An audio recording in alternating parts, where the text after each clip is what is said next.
硬气啊！都好几个小时了，一句话也没有。何止是硬气啊！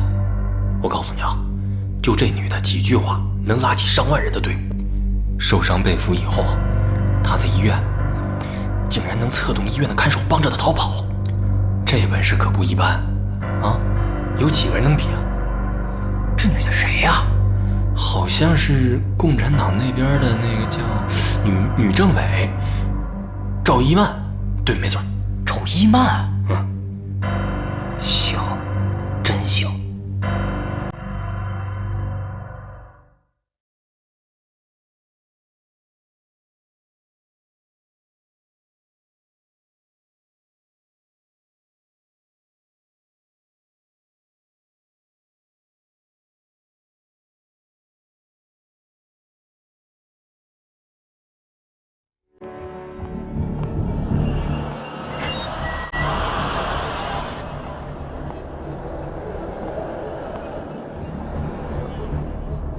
怎么这么久还没醒？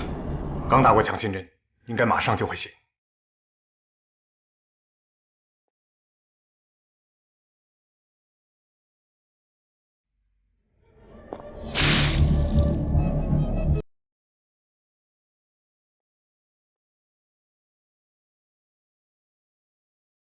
赵一曼，我们的刑罚可多得很，你不要以为自己能挺得过去。现在就让你尝尝日本新式的电刑。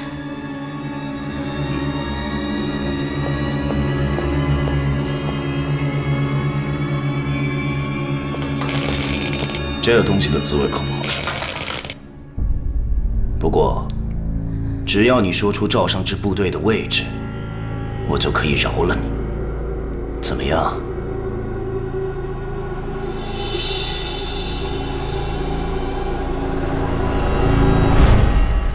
立即上刑！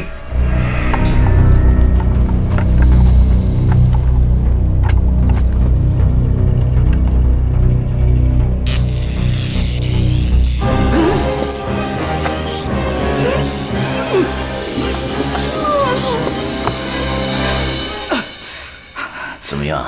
大日本帝国的科学成就，让你满意吗？继续。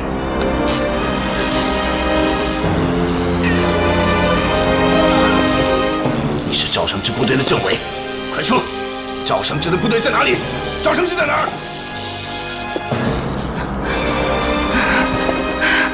说，再不说就一声电下去，直到你说为止。继续。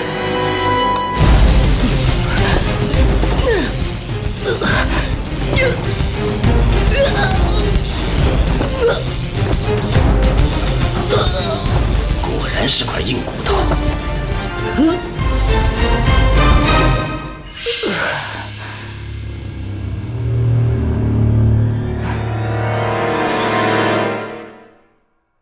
報告します。入れ。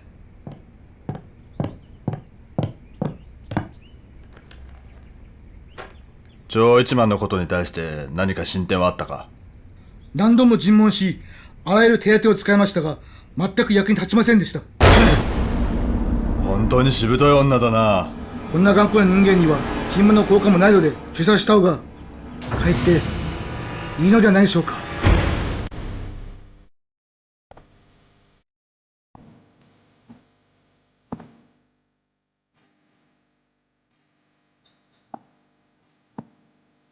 こいつを殺すのは惜しい。長島は東北高齢の重要人物。少し屈服させるだけでいいのだ。中級の高級幹部を屈服させたなら、確かに抗日連盟和会に応援役立ちます。問題はこの女の意志はとても固く、至難のことでしょう。じゃあ、もう一度やってみよう。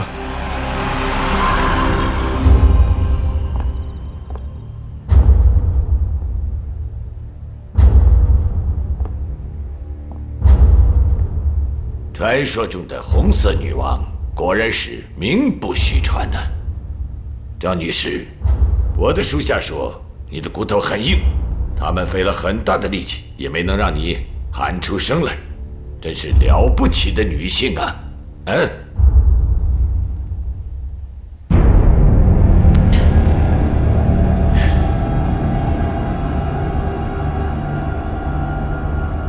志向不同，真是遗憾呐。不过，战争终究是男人的事情，对于女性，我们日本人总还是网开一面的。既然你不愿意透露赵尚志部队的消息，也不愿意出卖你的同志，那就算了。只要在这张悔过书上签上名字，你就可以回去了，从此过安静的日子。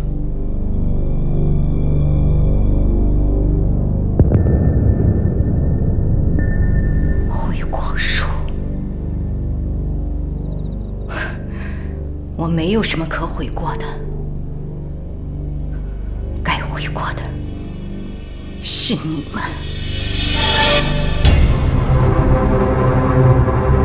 你们在中国的土地上杀人、放火、横行霸道，干尽了坏事。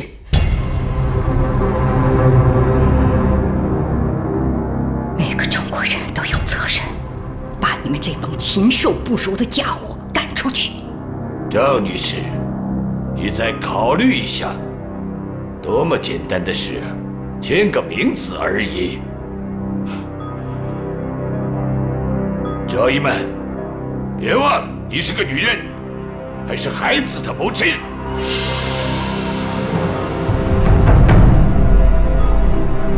我是母亲，但我也是个战士。你听好了，我赵一曼这个名字的前面有不可分割的6个字：中国共产党员。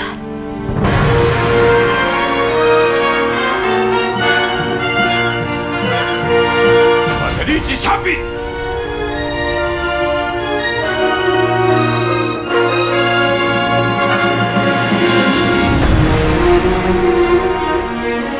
带走。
是永远没有再见的机会了。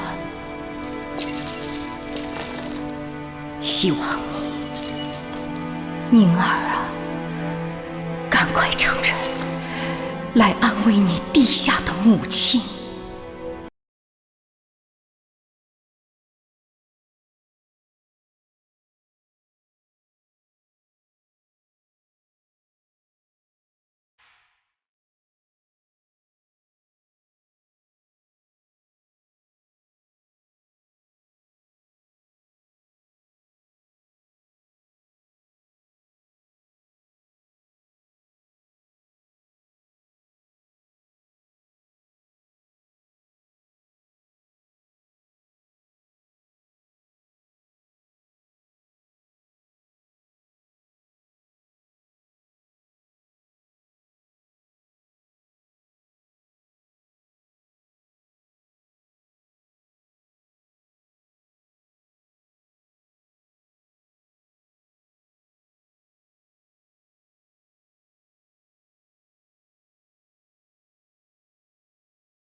不满31岁。自1932年初春，受中共临时中央派遣北上，至1936年8月，在朱河英勇就义。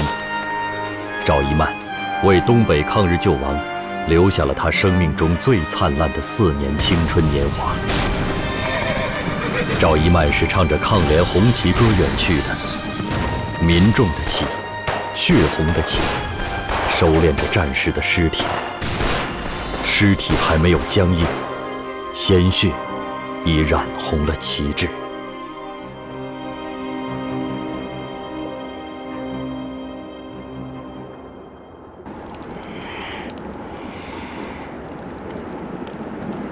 驱逐日寇，抗战到底！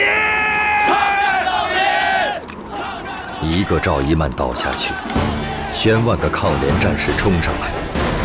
由中国共产党创建和领导的磐石、朱河、绥宁等10余支反日游击队，在扩大为东北人民革命军6个军的基础上，统一改编为东北抗日联军。如今已发展到6个军，逾6000人枪，开辟了东南满、吉东、北满3大游击区。在辽宁省东部、吉林省东南部、黑龙江省部分地区50多个县的广袤区域内，抗联志士正同日本关东军进行着不屈不挠的斗争。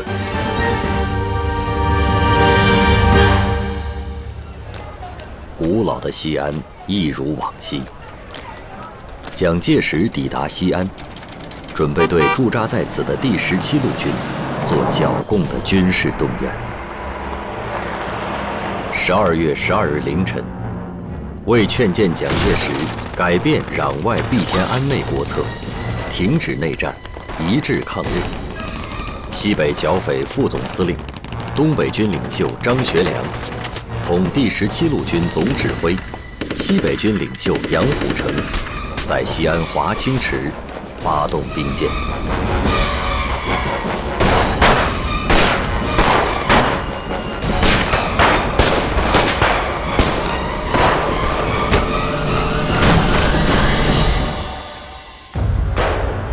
拘禁了国民政府军事委员会委员长、西北剿匪总司令蒋介石，时称西安兵谏，后称西安事变。难道张学良他疯了吗？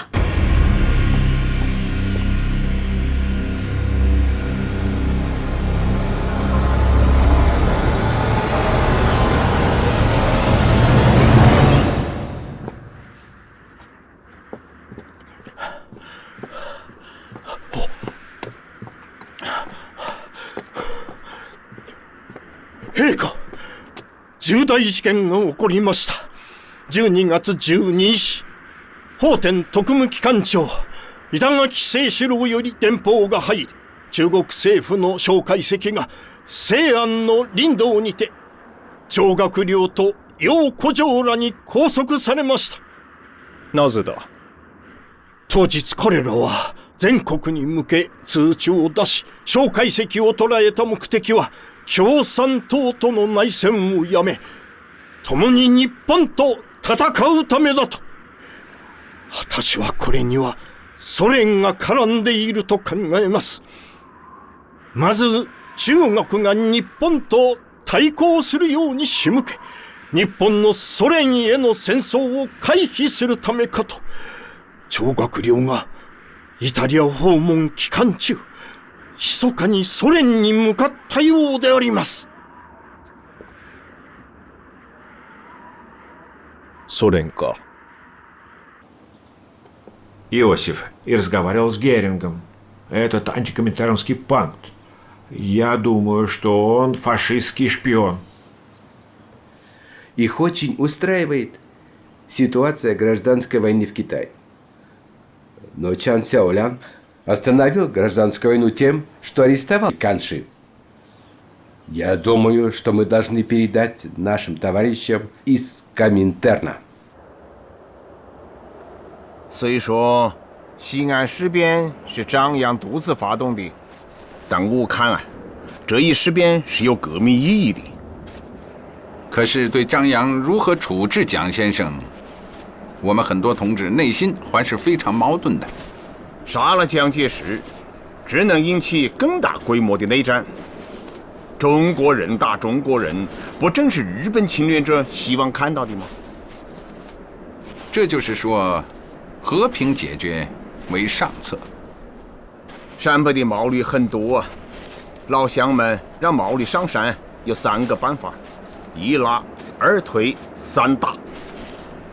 蒋介石不愿意抗战，我们就采取对付毛驴的办法，拉他、推他，再不干就打他。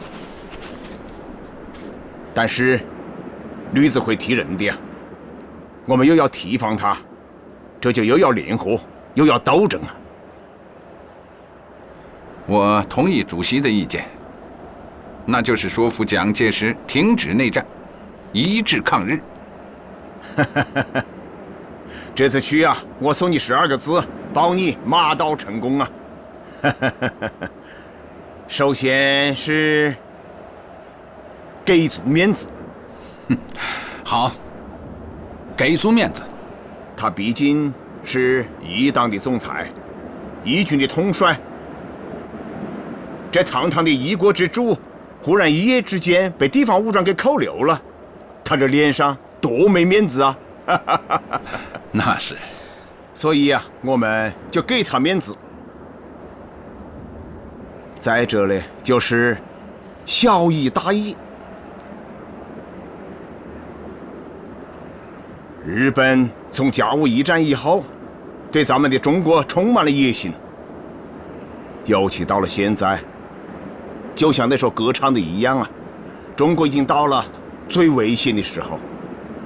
这个时候，我们只能一致对外，否则这日本人是赶不出中国去的。主席说的这一点很重要。最后4个字，那就是动之以情。恩来呀，你和他蒋介石算是老相识了，这么多年不见，我相信你们见面之后会有很多话要说的。你和他就多叙叙旧，当说到热乎的时候呢，自然那些话就可以说出来了嘛。这可是你的强项哦。西安事变是12月12日，主席今天送我这12个字：蒋公之难，皆已。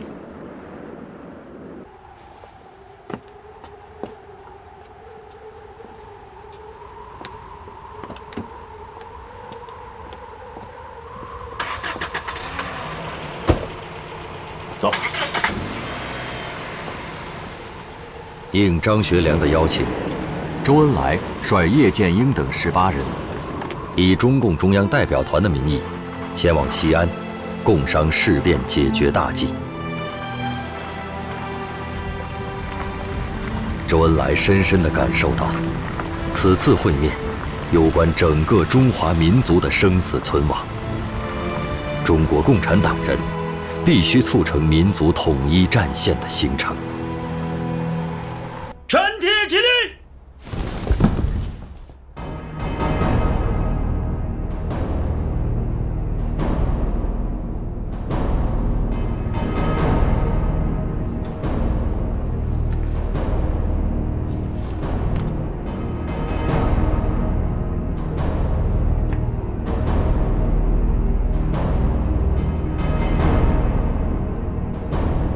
命令：刘峙任讨逆军东路集团军总司令。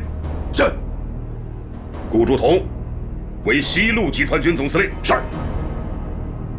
另外，集结兵力，东西2路并进，同时向西安进攻。是。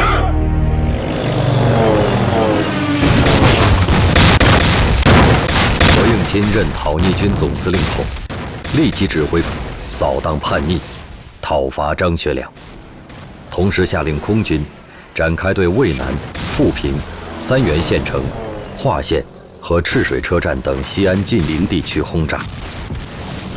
但讨逆军军如急攻，致使国民党内出现各种声音，甚至有人称讨逆军想要趁机炸死蒋介石，图谋夺权。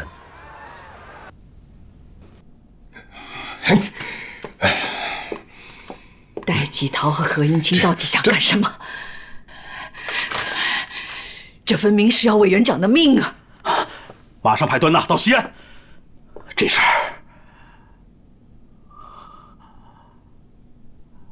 儿一定要和平解决。对，我看可以。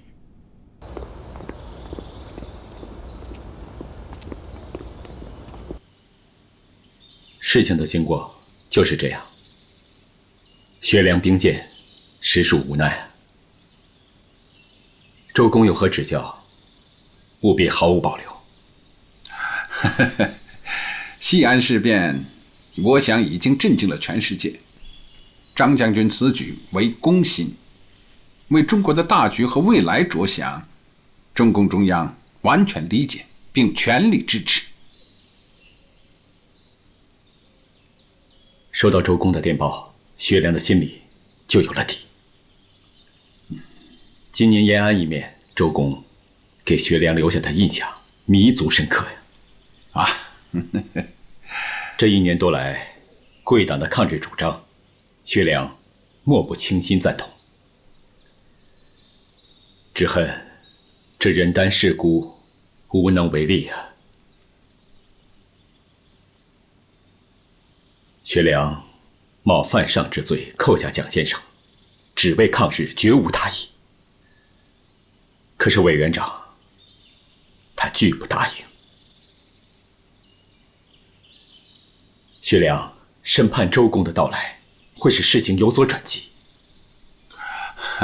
可是蒋介石身为一国之领袖，全军之统帅，登高一呼，1万人响应，单单潼关就有20万的中央军。假如与贵军开战，那可是兄弟相残呢，高兴的自然是日本侵略者。薛良绝不会做那种情痛仇快的事。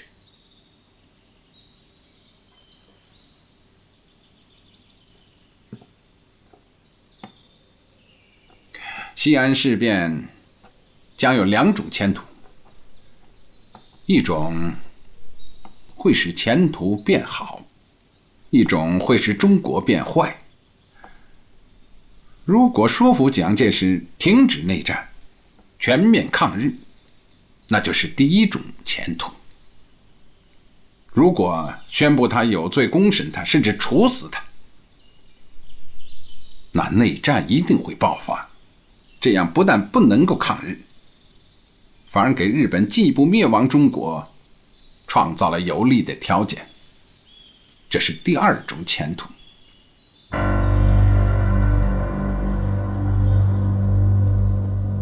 那与周公之间呢？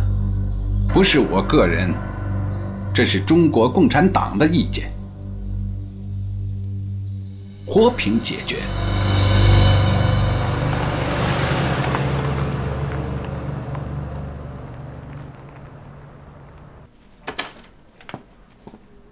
我らにとって絶好の機会がやってきた。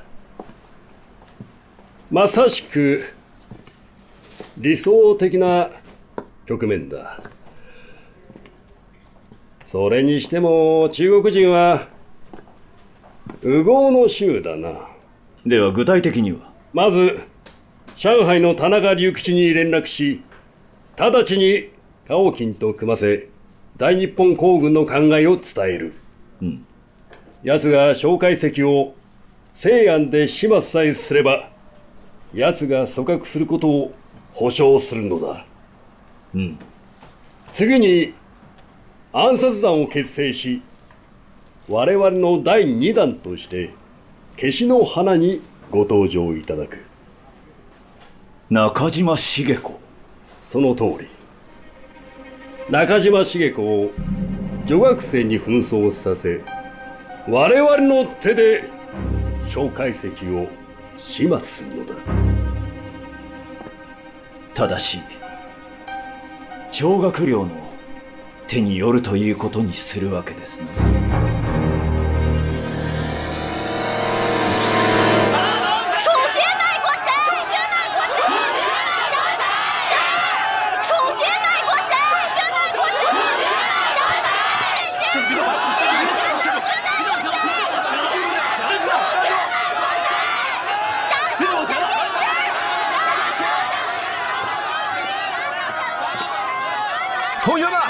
同学们，听我说两句啊！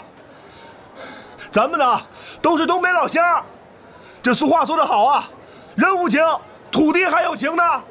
都是这个卖国贼把我们的家乡送给了日本人，害得我们有国难保，有家难归。是啊，蒋介石是罪魁祸首。老总叔叔，为我们做主吧，处决这个卖国贼！处决卖国贼！处决卖国贼！好，大家静一静，我答应大家。只要有我们在，我们坚决不让姓蒋的出西安城。处决卖国贼！处决卖国贼！处决卖国贼！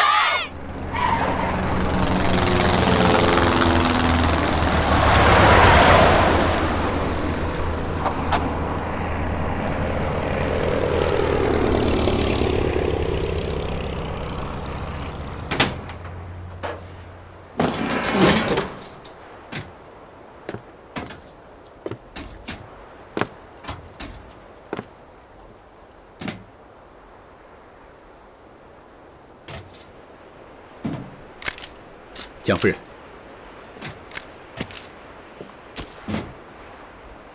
路上辛苦了。汉卿，宋先生一路辛苦。这位是中共代表团的博古，幸会。幸会。周恩来，你好，夫人。幸会。这位是叶剑英，幸会。你好。罗瑞卿，夫人。幸会。夫人，宋先生，请。好。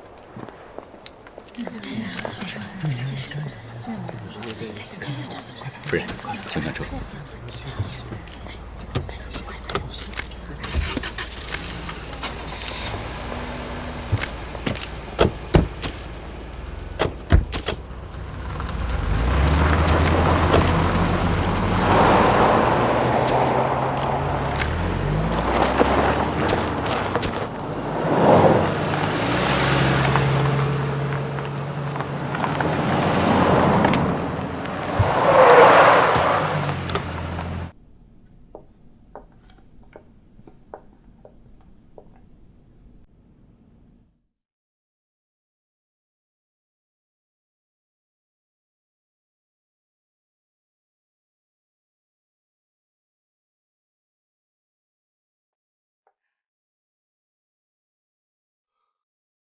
夫人 ，Darling，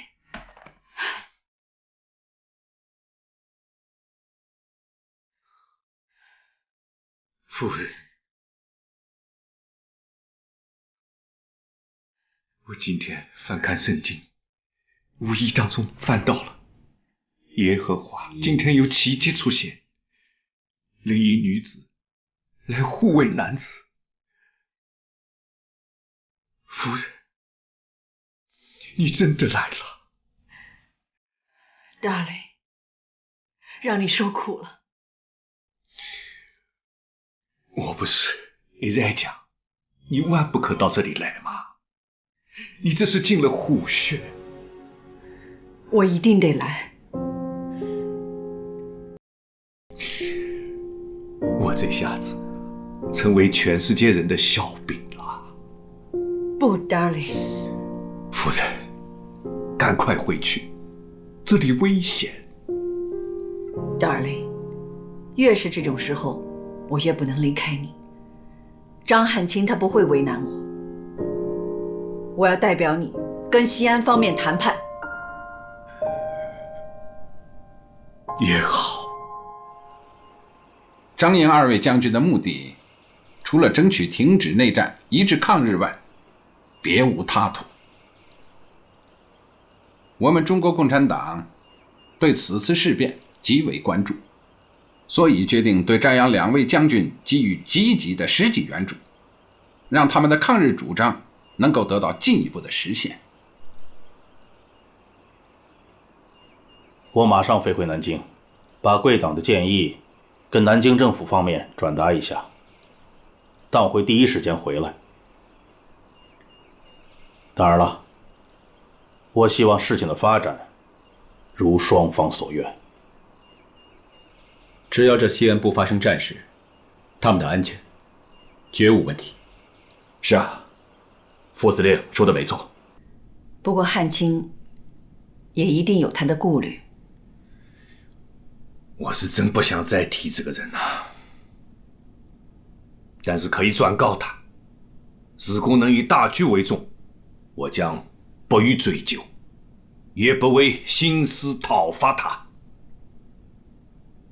我一定会转告他的，但是在情况未明之下，我们唯有忍耐和克制啊。我代表中共中央和红军提出6项主张：第一，停战，中央军撤出潼关以外；第二，改组南京政府，排除亲日派，加入抗日分子；三，释放政治犯，保障民主权利；四，停止剿共，联合红军抗日，共产党公开活动；五，召开各党各派、各军各界救国会议；六，与同情抗日的国家合作。以上6项，请蒋先生接受并保证实行。中国共产党和红军赞同他统一中国，一致抗日。好啊，对于你们的要求，我个人表示同意，并且保证转达给蒋委员长。好，关于国民政府新内阁人选，可否由宋先生组阁呀？不，就眼下这个内阁，我是绝对不会领导，更不会参加。至于原因呢，有政治方面的，也有个人的。哈，那你可以执掌财政部和外交部这2个重要部门，切不可落入亲日派手中啊。徐新六如何？他倒是一个坚定的民族主义者。宋先生，这行政院长一职一定要您来做。是啊，宋先生。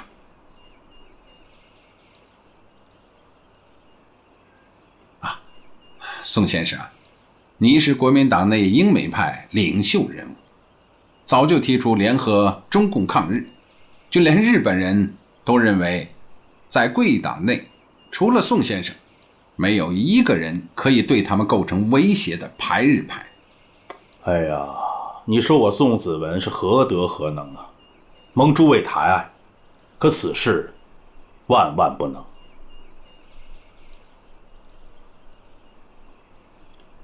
不过，我倒是可以推荐一个合适的人选——孔祥熙。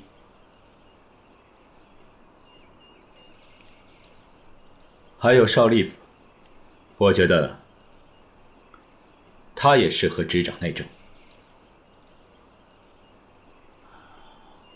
好，你们的建议我都会记下，回去协商吧。不过我觉得当务之急应该是先组织过渡政府，等3个月以后再把这个政府改造成抗日政府。至于蒋委员长那边，先让他下令撤兵，然后再送他回去，再释放政治犯，怎么样？不行，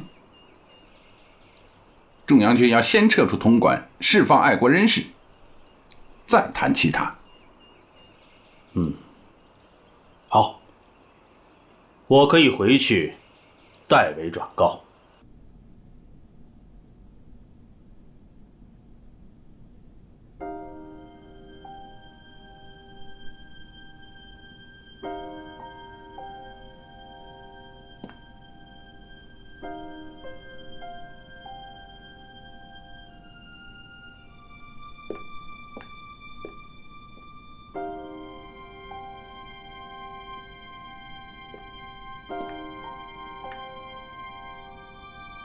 委员长，委员长，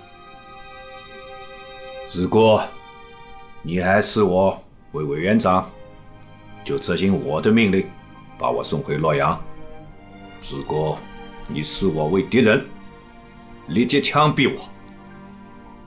其他的不必要多讲，我不想听。委员长，有一位旧属想拜见您。我谁都不要见。校长，校长，是。果不其然啊，共产党参与了此事啊！哈，国家危难之际，校长危难之际，共产党岂能坐视旁观呢？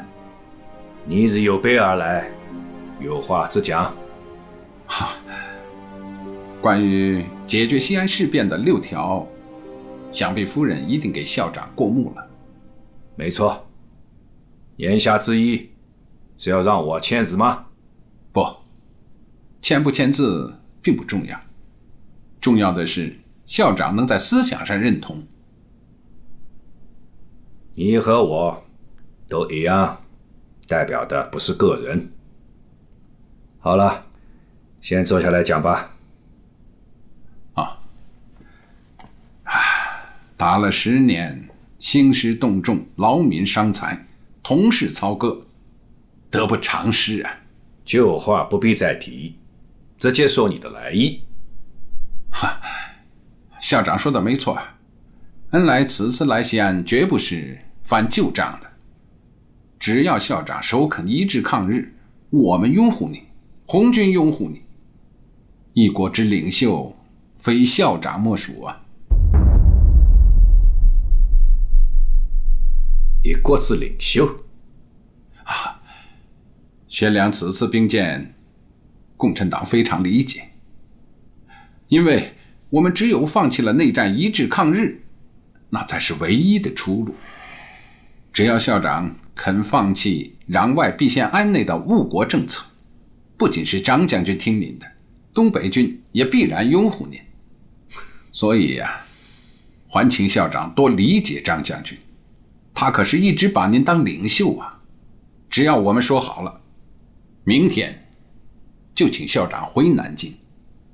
我和安庆是至交，我们情于兄弟。委员长错爱，薛良终身不敢稍忘。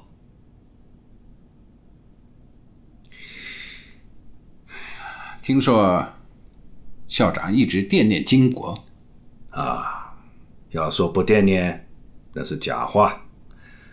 50岁的人了，含饴弄孙之乐从来也没有享受过。听说他找了一个洋媳妇，还为我生了一个小洋孙子。不过也听说他们住的地方可是劳改营。这件事情就交给恩来，校长的事情嘛，我去和斯大林同志交涉一下，让金国早些回来。恩来啊，我回到南京以后，你有什么事情可以直接来找我，我们再好好聊聊。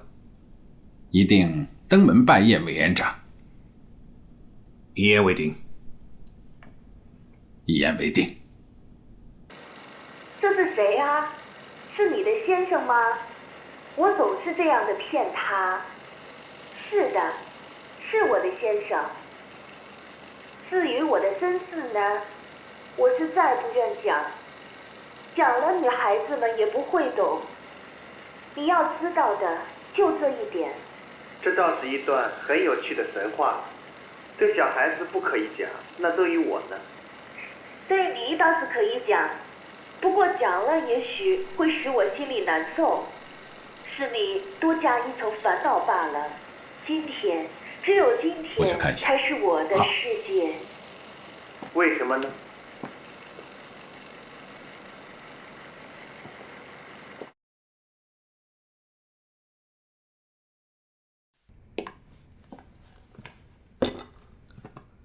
副委员长，夫人有些疲劳了。汉卿啊，来坐。敦娜，坐。汉卿，你这个影院的设备挺不错的，不过电影就有点一般了。风云儿女，其实这部电影我觉得是一个优柔寡断的爱情故事而已。我个人认为很俗。一个落魄的诗人同时被2个女人爱着，一个是贵夫人，一个是穷歌女。他犹豫不决，到底要选谁好？我断定导演会让他跟那个穷歌女私奔，这就是所谓的左派文人的道德。其实与他共度良宵的是那位贵夫人，这就是现实与理想的差距。阿凤，哦，阿凤，金先生，我以为再也不能看见你了。是的，我也是这样想的。阿凤，我这个样子你还认识我吧？是的，我已经不认识你了。你看，你由一个诗人而变成一个小兵了。比起美国好莱坞，我们中国电影的想象力还是差远了。我听说这是今年最受欢迎的一部电影所以才民众喜爱这部电影是有道理的。委员长，夫人，来呀，坐。好。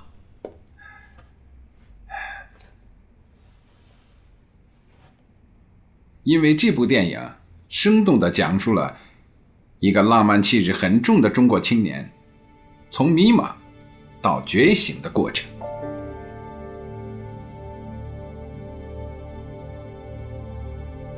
只可惜大家没有看完电影的剧情，但是我可以告诉大家，虽然这位青年一开始犹豫彷徨，甚至沉沦于贵夫人的温柔乡，但他到最后并没有颓废下去，而是坚决地放弃了荣华，走上了为自由民主抗争的道路，最终实现了国家对青年的期待。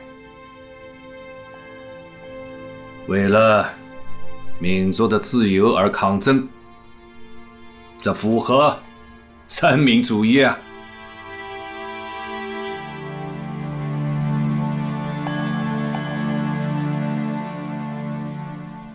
我说安青啊，南京你就不要去了。委员长，你是不是有所……汉青，没必要去。你去又能解决什么问题呢？该说的话都已经说过了。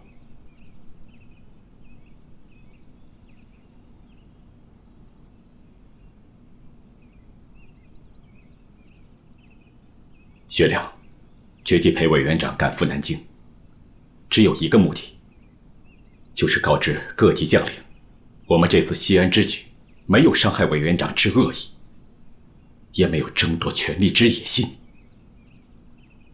安青啊，中国有句古话，时也，运也，命也啊。委员长，我要让世人知道，我们这次事变可谓空前未有。我去南京的意义也就在于告诉后人不要效仿，他们也效仿不了我张学良。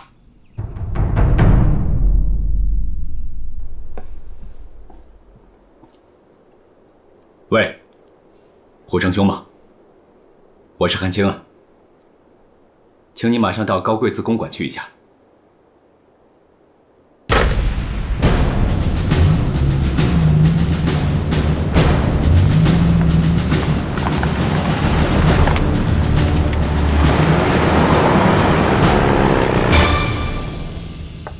汉青啊，事情冷暖啊。通过这件事儿，让我看清了一些人。什么人是真心跟着委员长，什么人是假意跟着委员长。有这么灵验呢？你说呢，汪精卫？本来在德国养病，可是一听说委员长出事了，马上打电话给何应钦，急着要回国。他回来干什么？祸中取利，都是学良惹的麻烦。抗日到底！抗日到底！处决蒋介石！处决蒋介石！抗日到底！抗日到底！处决蒋介石！抗日到底！处决蒋介石！抗日到底！处决蒋介石！抗日到底！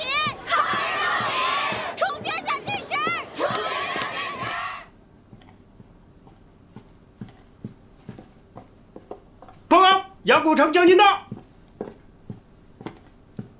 副司令，胡成兄，委员长马上就要回南京。这么快？昨天宋子文收到东北军及西北军高级将领的联名信，要求只有中央军撤出潼关，才放蒋先生走。是这个道理啊！他们不撤军，一定不能放蒋委员长走。情况有些复杂了。听说西安城里那些东北军少壮军人也在蠢蠢欲动。这要是真的闹出什么事情来，可有悖我们的初衷啊！那就听副司令的。还有，我要陪委员长回南京。这行吗？我已决定。报告，委员长和夫人的车子已经停在门外了。胡成兄，你要有两手准备。东北军，副司令，你再想想，这么做太草率了。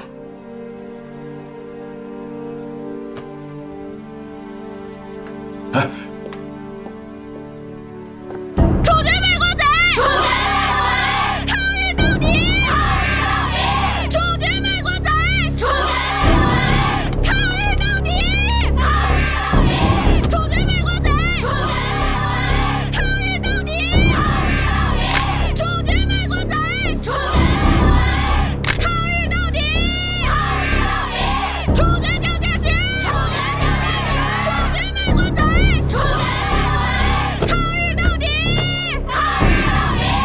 马上和中共代表联络，告诉周先生，副司令要送蒋委员长回南京，快去！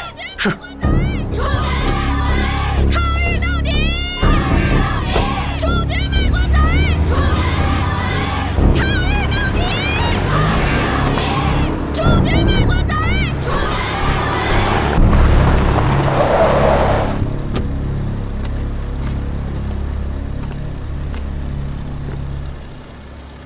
委员长，我们出发吧。安青啊，我看就不用了。委员长，我们已经商议好了，我陪您回去。副司令，委员长说的没错，你不要去了。不然，上飞机。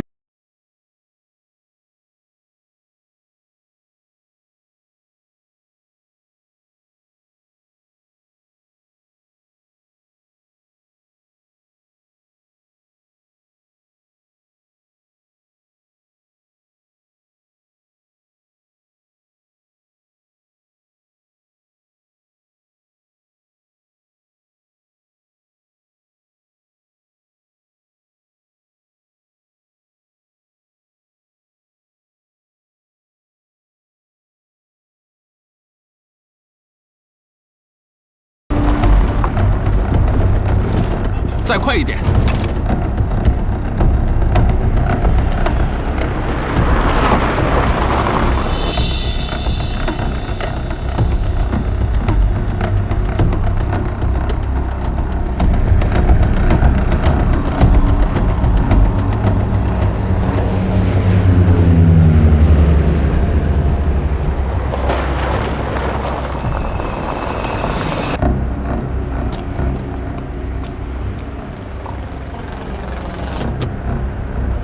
杨将军，汉卿他人呢？副司令走了。西安事变他做对了，去南京他做错了。后人就算知道有个西安事变，他们也永远不会知道蒋介石和张学良之间到底发生了什么。这其中种种波折和内幕，当局者迷呀，旁观者就更迷了吧。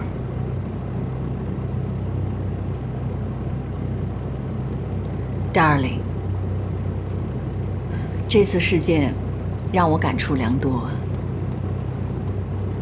西安出事当天，何应钦就要用飞机轰炸西安。我也是得力于飞机，才能及时赶到西安。要是没有飞机，这会是一个什么样的结果啊？之后，我一直在想一个问题：飞机对于我们来说太重要了，所以我们应该大力发展空军啊。我也一直在考虑这个问题啊，只是组建一个空军，不仅需要极大的财力，还更需要一个能帮我们组建空军的可靠之人。夫人，你有合适的人选吗？啊，这个人比较难办啊。他不仅要对飞机感兴趣，而且也得有足够的能力呀。我已经有合适的人选了。哦，大林是说我吗？你是知道的，我只对音乐和圣经感兴趣。你对组建一支空军的兴趣大过一切。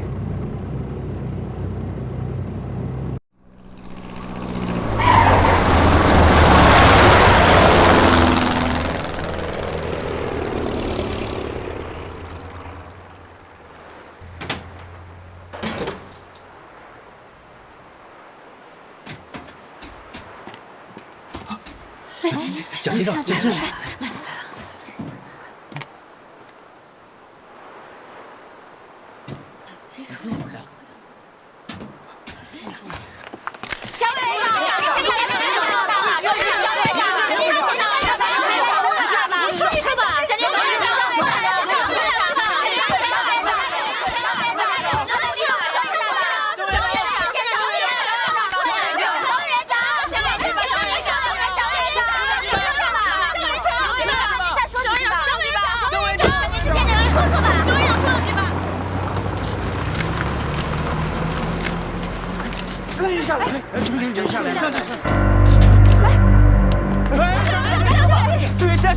请大家让让，让下，让下，啊，让下，往后点。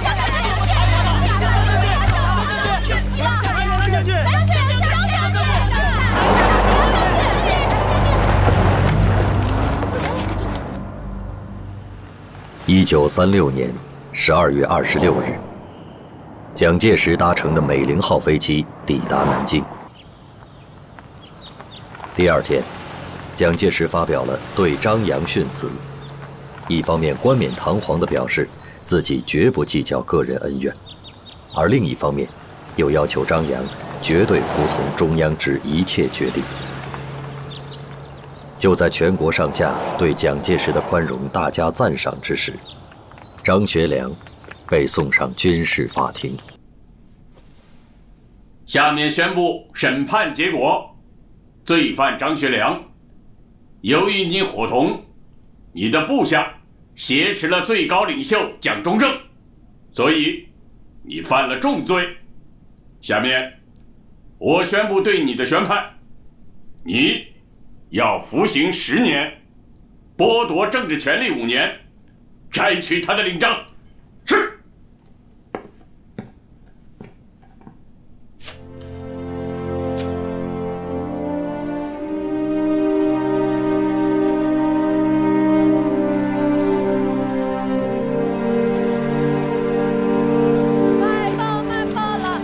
西安事变的和平解决，促使蒋介石改变了长期奉行的攘外必先安内的错误方针，为又一次国共合作蓄积了能量。国人最为欣喜的是，西安事变促成了国内战争向抗日民族战争的根本转变。看来在西安，我是应该阻拦你啊。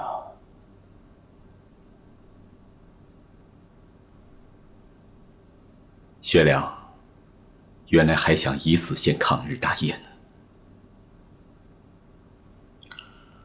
明天就元旦了，如果你不介意的话，蒋夫人想过来陪你吃顿饭。既然你要处置张汉卿，又何苦一次次的阻拦他护送你回来？领导登基还在拦他。家有家规，国有国法，不处置，恐怕是难以平民愤呐。Darling， 你这样是不是有点不讲义气呢？正因为我与他是金兰结弟，要不然我杀他的心都有。杀他，谈何容易？在西安，你可是向共产党保证过的。杀不杀他，与共产党没有什么关系。不过，这次西安事变，倒是让我重新的认识了他张汉卿，还有周恩来。在西安的时候，我对他讲过：时也，运也，命也。然，这恰恰是对我自己讲的。时过，再给我10年的时间，拿他5年。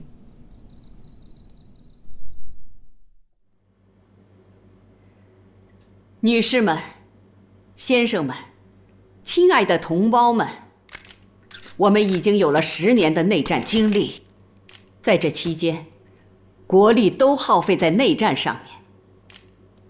日本军阀将我们的土地一块块的割去，使我们的国家受到蹂躏。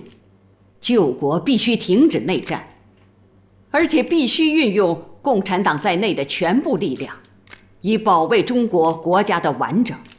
中国人不打中国人，这是不言而喻的。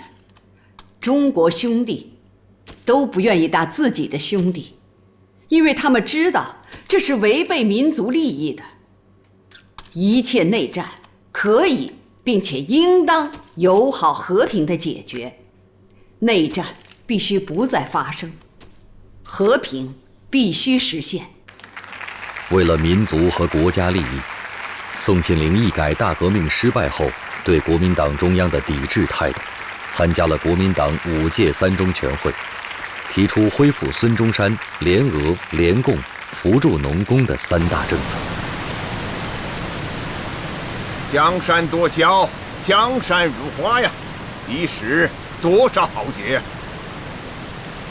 哪天把日本人赶跑了，百姓安居乐业，那咱们也刀枪入库，马放南山。哎，到那个时候啊，我老彭把军装一脱，弄几亩地种种，闲了拿着枪打几只兔子下酒。哎呀，老彭，看把他美的！哎呀，跑题了，大家赶紧回来呀！啊，我的问题啊！哎，恩来呀，我党给国民党3中全会递交的保证，你再给大家说说。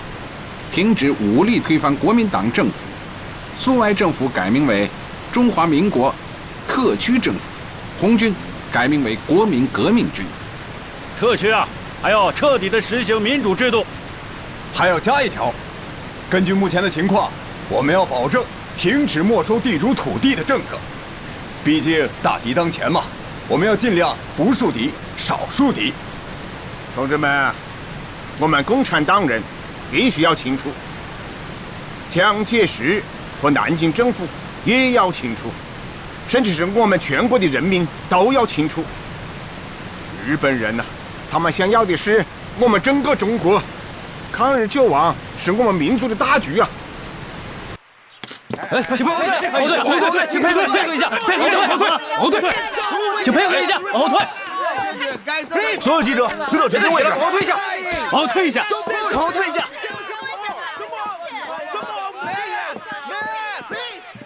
钱主任，夫人，你不是说汪精卫夫妇的轿子已经上山了吗？怎么还没到？哦，我马上去看看。夫人，我们去迎迎他。这个会议非常重要，大家务必要做到精诚团结。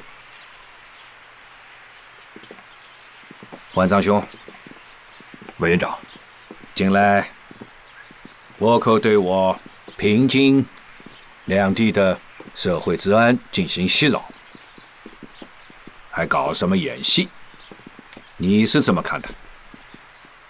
千钧一发，民族危亡啊！全国民众要求救亡图存。今天，我又收到了一些省市人民团体要求抗日救国的电报。余湘愿意请缨杀敌。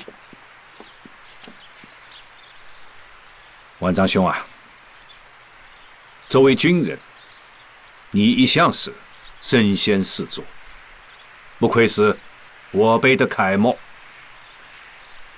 我听说在西北军，连级以上的官兵姓名你都叫得出来。委员长过奖了。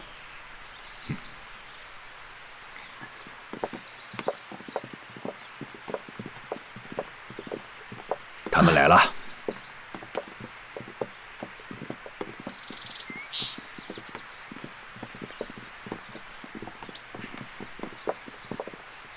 赵明兄，一路辛苦啊！欢迎。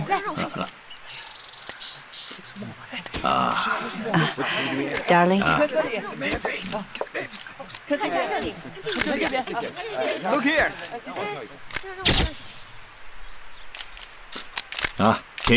请入座吧。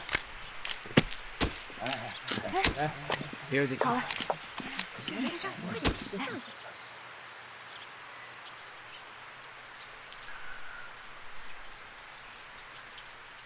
诸位，连毛泽东在延安都讲，全国抗战就要爆发。我认为这次不是他危言耸听啊。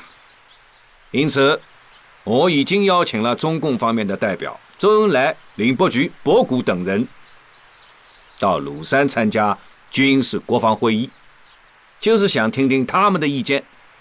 而今天，先邀请大家在这里开一个座谈会，也是初衷于此啊。谈谈也好。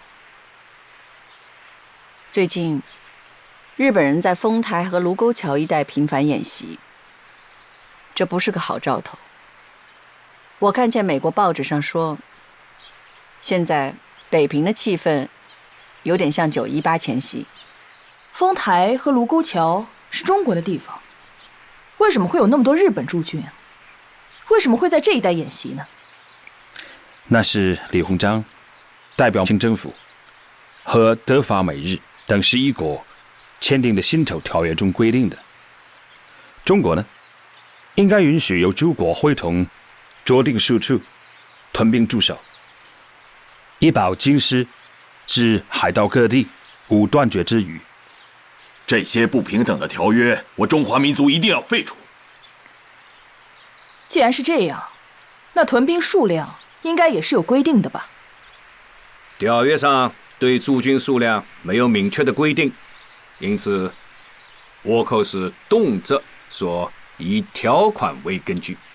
此次他们对华北征兵，号称驻屯旅团，已经达到了步兵2个连队，炮兵1个大队，工兵1个大队，辎重兵，还有通信兵、骑兵坦克、航空无线电台、军用船只等这些装备，已经完全达到了战时的配备，远远超过了辛丑条约的规定啊！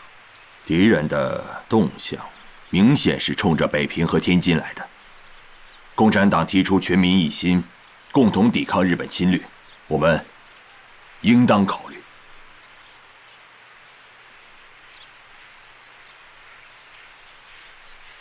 抵抗日军侵略，不能只凭一股子热情说话，那是要误国的。也许在座各位对双方的军事实力还不十分了解，我扼要的介绍一下。我国的陆军有180个师，46个独立旅，9个骑兵师，大约有200万军队。人是不少，但是装备太差。一般的部队只有步枪和轻重机关枪，炮很少，坦克就更少得可怜。敌人的陆军实力，我们清楚吗？日军现在大约有40余万的兵力，可是能够征集到部队的壮丁，就有450万人，其中200万人受过军事训练。这兵员，我们也不缺呀。4万万人口，动员起来，还打不过小日本1万万人吗？副委员长，您是带过兵打过仗的人，您也应该知道，现代战争不光止于陆军，要有海军空军协同动作，这一点我们就更比不上日本了。从军舰上面来说，他们是我们的30多倍。那飞机呢？日军有2700架飞机啊。我们的空军号称有600架飞机，但是只有305架能够参战，而且配件和燃料还要靠进口。一旦打起来，日军肯定会封锁我们的港口，怎么飞啊？日军的空军是我们的9倍，如果打起来，我们的制空权就全让日本人掌握了。以何部长的意见，我们不能对抗日本，只能举起双手投降了。我并不是那个意思。作为军政部长，我只能把敌我双方的实力告诉大家，供大家参考，让委员长和汪主席做出决策。委员长，汪主席，你们的意见呢？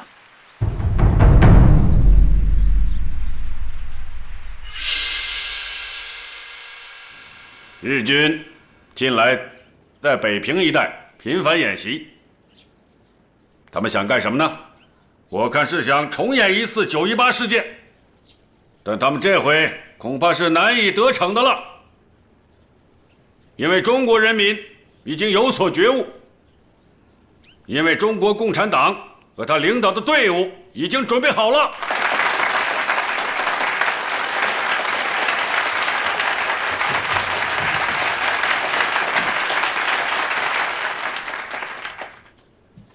我们有抗日的决心，但国民政府却并非如此。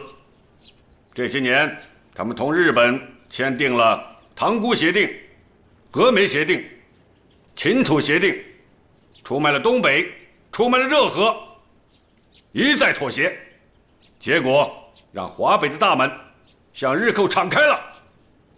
今天，这样的情况绝不能再继续下去了。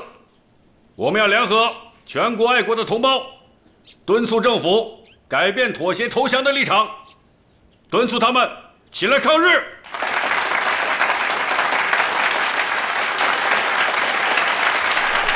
报告，周副主席电报。啊。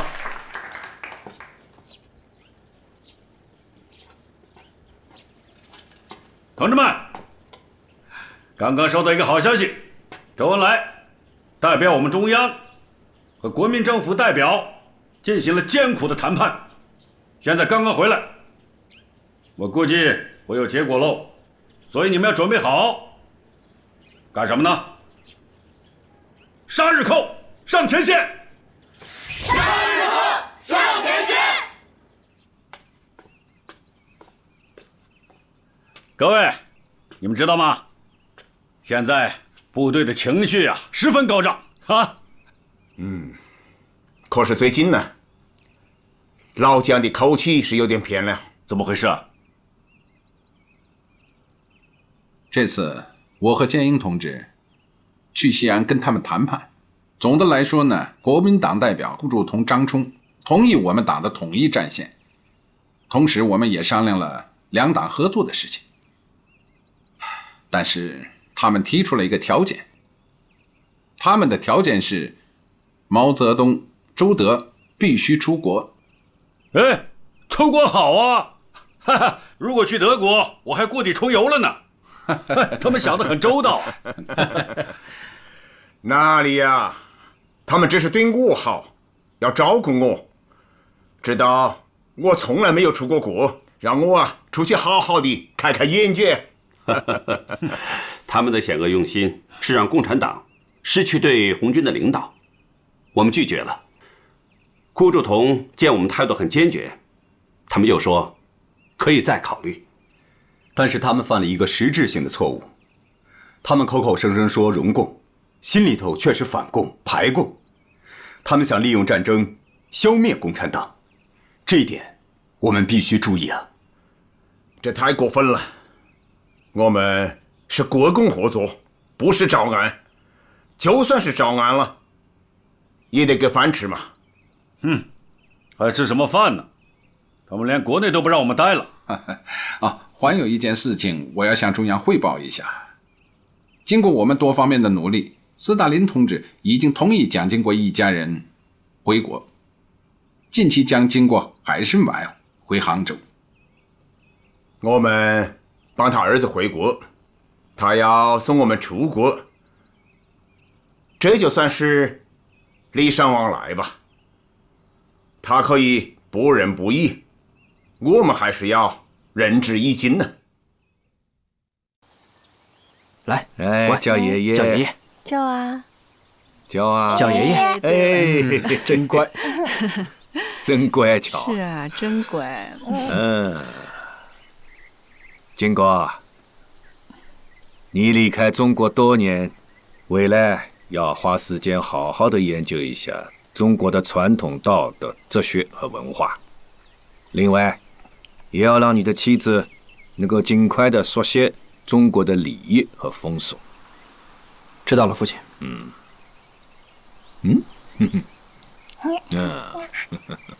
委员长，张学良一家人到了。我去迎迎他。父亲，他一定要您亲自迎接吗？经国啊，这个人的关系和父亲是很特别的，无论他是什么，如果没有他，就没有我们今天团聚的日子啦。不，应该说，没有周恩来，就没有我们今天团聚的日子。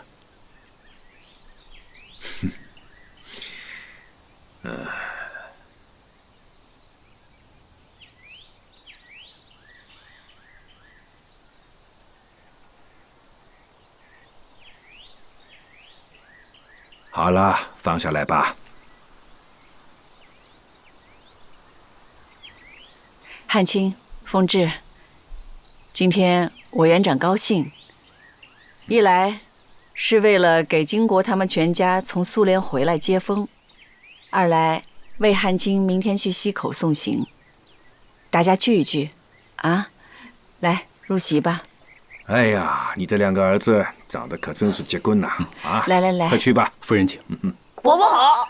啊，经国啊，父亲，明天你和汉卿一起回溪口，也算是帮父亲去送送他。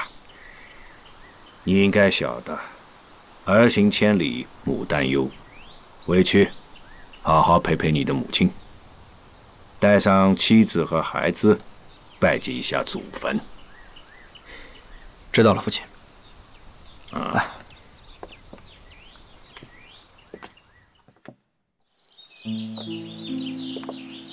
离尘世远点儿也不错。可是，远离尘世的地方，也不一定是仙境啊。在这里待上一辈子，也挺好的。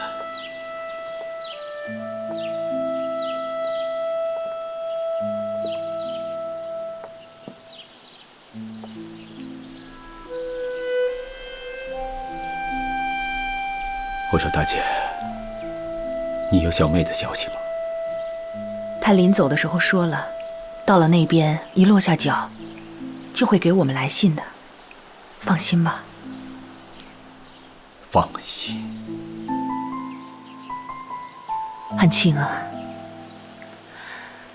当初小四走的时候也是好心，他是真的想为张家再多保一个后代。蒋介石授意戴笠，把张学良软禁在了浙江溪口的雪窦山招待所。自此，张学良完全失去了人身行动自由。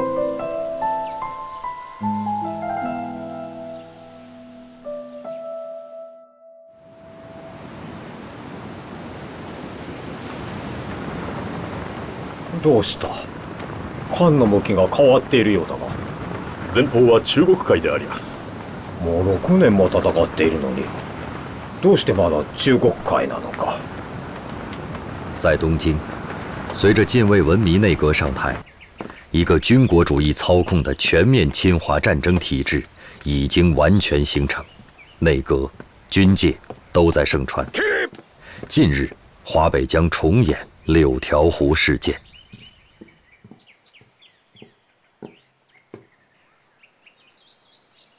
大本営は焦っている。はい、命令だ。各旅団各連隊とも一級警戒態勢につけ。各連隊一級警戒態勢につけ。第8中隊計画通り実行せよ。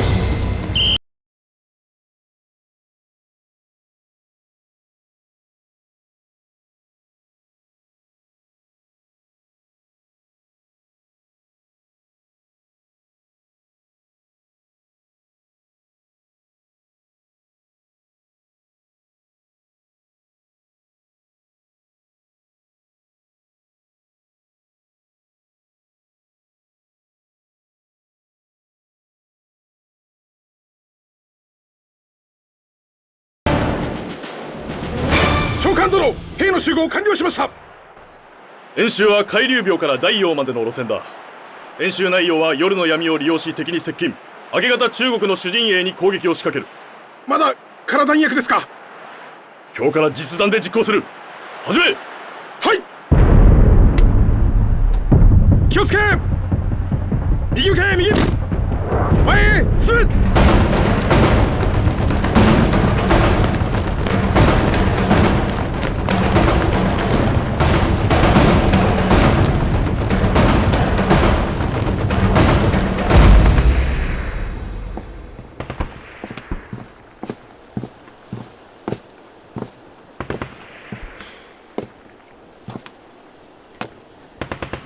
他们很少在夜间演习啊。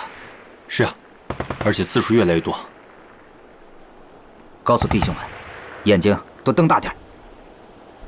您放心吧，咱29军的弟兄早就想收拾他们了。记住，一切按上峰命令。日军来犯，坚决予以通缉。是。团长，发给战士们的子弹，我都是一颗一颗数的。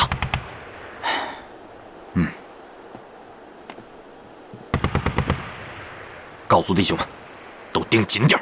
是。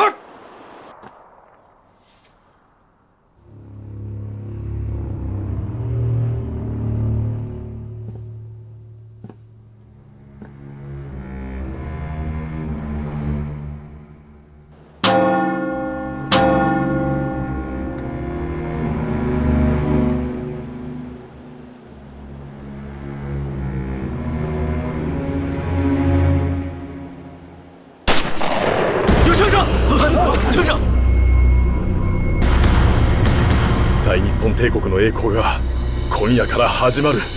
快，兄弟快，快点，快！怎么回事？报告，有人向我们开枪，鬼子在演习，肯定是他们干的。传我命令，全营进入战备，全营进入战备。是。1、2、3、4、5、6、7、8、9、10、11、12、13、14、15、16、17、18、19、20、1、2、3、4、5、6、7、8、9、10、11、12、13、14、15、16、17、18、19、20。報告いたします。1名おりません。すでに2回点呼いたしました。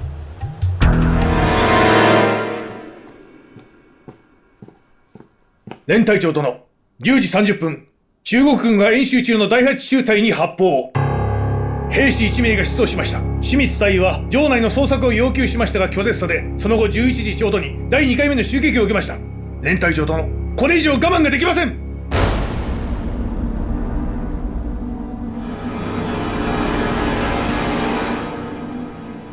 早朝5時30分までに進行の準備を整えよ。全体立正。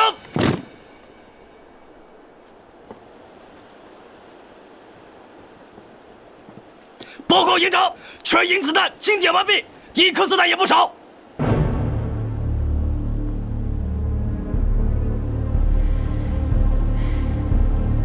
弟兄们的子弹一颗都不少，咱中国人不干那偷鸡摸狗的事儿。